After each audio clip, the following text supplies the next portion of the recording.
আজ প্রচুর বৃষ্টি হয়েছে। আমি এখন বাসায় যাচ্ছি, পুরোটাই ভিজে গেছি। আমি এখন যে রাস্তাটা দেখছেন তার পূর্ব দিকে নদীর শাখা ছিল। আমাদের বাড়ির কাছাকাছি চলে আসছি। বাড়ির ভিতরে যাওয়ার আগের যে রাস্তাটুকু তার বেহাল দশা, বৃষ্টি নামলে এমনিতেই কাদাযুক্ত হয়ে যায়।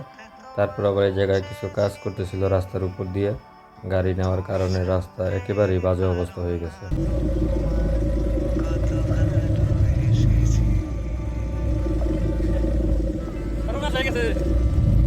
অবশেষে বাড়ির সামনে এসে পৌঁছালাম। এখানে উঠানের ভিতরে অনেক কাদা। তারপরে বাড়ির সামনে